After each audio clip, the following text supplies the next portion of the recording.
میں 2005 میں غالباً سیریا کا میں نے دورہ کیا ہے، اس ملک میں پہنچا ہوں اور میں نے وہاں پر دیکھا ہے میرے آقا صلی اللہ علیہ وسلم کے دیوانوں، سیریا کا لٹا ہوا وجود یقیناً ہمارے دلوں کو بہت ترساتا ہے. ہم رات دن اس کے لیے اللہ گواہ ہے دعا کرتے رہیں گے. لیکن 2005 میں سیریا میں دمشق کی جامع مسجد کے اندر نماز جمعہ پڑھنے کے لیے پہنچا. میں نے وہاں کے امام کو بہت بڑا عاشق رسول پایا. اللہ اکبر، اس کے وجود سے، اس کے چہرے سے، اس کے خطاب سے، اللہ اکبر، لفظ سے عشق رسول کے چھلکتے جام محسوس ہوتے تھے. لیکن اللہ اکبر، میں نے چھوٹے سے ذہن نے محسوس کر لیا تھا کہ سیریا بہت جلدی تباہ ہوگا. واللہ یہ میں کوئی اپنی طرف سے یعنی ہوا میں گرا نہیں لگا رہا ہوں یا اس طریقے سے آپ کے مجمع میں یوں ہی بات نہیں کر رہا ہوں. میں نے محسوس کیا تھا کہ یہ زمین بہت جلدی تباہ ہوگی. 2005 میں مجھے اس کا احساس ہو گیا تھا. اس کی وجہ یہ تھی کہ جب نماز جمعہ کے لیے میں مسجد میں پہنچا، پہلے ہی پہنچ گیا تھا، وہاں کا انداز مجھے بہت اچھا لگا. میرے دل کے تار کو، بلکہ عشق کے تار کو گویا کہ ایسا لگا کسی نے چھیڑ دیا ہو. اذان سے پہلے وہاں پہنچے، سلطان صلاح الدین ایوبی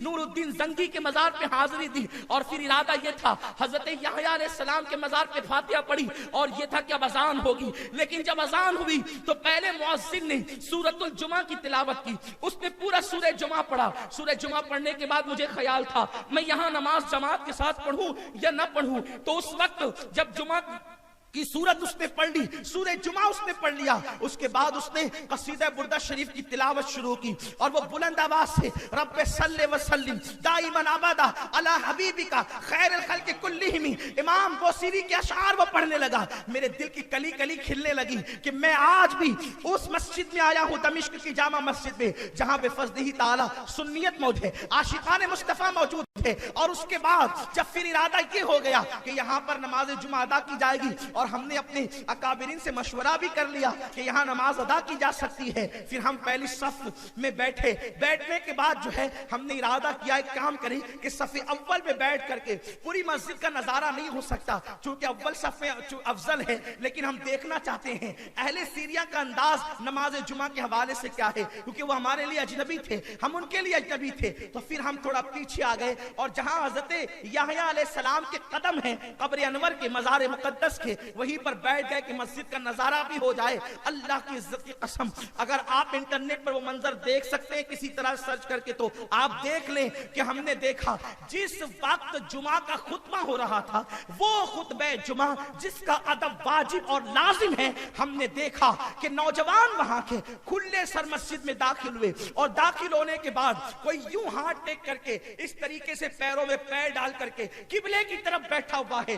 اس طرح سے تقریباً میں نے 70% جوانوں کو ننگے سر ٹی شرٹ اور جینز پر جو ہے وہ جینز پینٹ پہنے ہوئے، مجھے اس پر بظاہر اس پر کوئی سخت اعتراض تو نہیں ہے، اس لیے کہ میں اس پہ بہت سخت باتیں نہیں کرتا. اللہ اکبر، اس کے حوالے سے میرا موقف میں دوسری تقریروں میں کر چکا ہوں، میں اس پہ بہت سخت باتیں کرنے کا عادی نہیں ہوں. لیکن آپ سے بتانا یہ چاہتا ہوں کہ ان کا حلیہ کیسا تھا. جینز پر ٹی شرٹ پر وہ موجود تھے، نہ سر ان کا ننگا تھا، اتنی آستینیں تھی اور خطبہ وہ اس طریقے سے سن رہے تھے اور سن کیا رہے تھے بلکہ ہاتھ ٹیک کر وہ آپس میں باتیں کر رہے تھے. اللہ اکبر، اللہ کے رسول صلی اللہ علیہ وآلہ وسلم نے خطبہ سننا لازم قرار دیا ہے، خطبے کے وقت چپ رہنے کا حکم دیا ہے. اس وقت رحم کا ارشاد ہوا ہے کہ جو خاموشی سے خطبہ سنے گا اللہ اس پر رحم کرے گا. آپ بتائیں چپ رہ کر سننے والوں پر خدا رحم کرتا ہے، لیکن جو سنے ہی نہیں آپس میں باتیں کریں، پیر لمبے کر کے بیٹھ جائیں،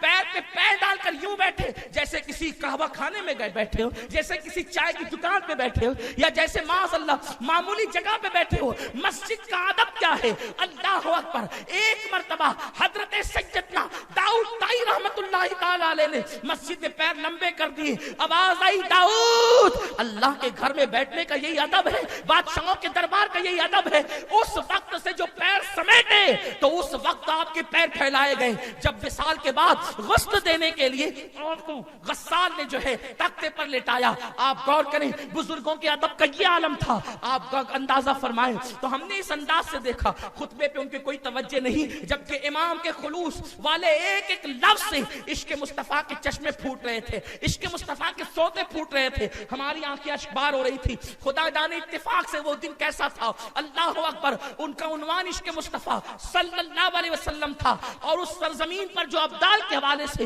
رسول پاک نے بشارت دی تھی اس کے متعلق وہ حدیثیں پیش کر رہے تھے میرے آقا علیہ السلام کے دیوانوں. مگر ہم نے دیکھا انہوں نے کوئی توجہ نہیں کی جسے ہم عوام کہتے ہیں. اور جب خطبہ ہو گیا لوگ نماز کے لیے کھڑے ہو گئے, 2 رکعت کا سلام کیا پھرا. وہ امام تو اتنے خلوص کے ساتھ عاجزی کے ساتھ دعا انہوں نے کی, لیکن اس دعا میں تقریباً 70% کم و بیش لوگ شریک نہیں ہوئے اور لوگ مسجد سے نکل کے چلے گئے. ایسا لگا جیسے کسی نے مجبوری میں ان کو بلایا ہو اور وہ جلدی سے اب بھاگ رہے ہوں, وہ نکل کے چلے گئے. اللہ اکبر, اس دن احساس ہوا تھا جب قوموں کے تباہی کے دن قریب آتے ہیں, جب قوموں کے لٹنے کے دن قریب آتے ہیں, تو حدیث مبارکہ میں یہی نشاندہی کی گئی جو یہ کر رہے ہیں. ہمیں بہت ہمدردی ہے لیکن انہوں نے ایسا کیا. اسی طریقے سے آپ اہل عراق کو دیکھیں, خدا نے اتنی دولت دی تھی کہ گھر کی بیت الخلا کی ٹوٹیاں انہوں نے سونے کی بنوا رکھی تھی, سونے کی ٹوٹیاں انہوں نے بیت الخلا کی بنوا رکھی تھی. اٹھا کر کے تاریخ دیکھیں, جب قومیں اس طریقے سے بے پرواہ ہوتی ہے تو قدرت ان کو تباہ کر دیتی, بستیاں تباہ ہوتی ہیں.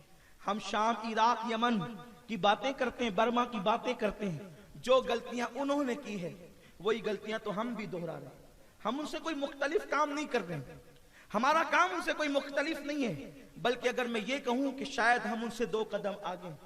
علماء ہمیشہ بولتے رہے, اہل علم ہمیشہ پکارتے رہے, مسلمین ہمیشہ چیختے رہے, قوموں کو آگاہ کرتے رہے, لیکن قوم بیدار کب ہوتی ہے؟ پہلے تو لوگ سننے آتے ہی نہیں. اللہ آپ جیسے لوگوں کو توفیق دیتا ہے, اللہ آپ سب کو سلامت رکھے کہ آپ سننے کے لیے آتے ہیں. تو اکثر لوگوں کا مزاج یہ ہوتا ہے کہ چلو سن لیں گے, دیکھ لیں گے, ملاقات کر لیں گے, لیکن عمل کا جذبہ کتنے لوگوں میں ہے؟ میں نے اس سے پہلے بھی کسی محفل میں کہا تھا کہ نصیحت کی محفلوں کو نصیحت کی محفل رکھو. لوگوں نے اب نصیحت کی محفلوں کو بھی شب غزل کا نام دے دی. محفل غزل کا نام لوگ سمجھتے ہیں کہ ہم غزل کی محفلوں میں جا رہے ہیں. سبحان اللہ, واہ واہ کہہ دیا اور ذمہ داری ختم ہو گئی. تقریر کتنی اچھی تھی, اور تقریر کتنی اچھی تھی, اس سند لینے کے لیے تمہیں نہیں بلایا گیا کہ تم خطیب کو اچھا خطیب ہونے کی سند دو, بلکہ نصیحت کے لیے اس لیے بلایا گیا ہے کہ تم اپنی زندگیوں میں تبدیلی پیدا کرو, اپنی زندگیوں میں انقلاب پیدا کرو, اپنی زندگی کو بدلنے کی کوشش کرو. اس لیے کہ جب انسان اپنی زندگی کو نہیں بدلتا, میرے قائد کا قول ہے کہ جب کسی قوم کو ناسے کی نصیحت اثر نہیں کرتی, جب کسی قوم کو خطیب کی تقریر نہیں بدلتی, تو پھر اس قوم کو عذاب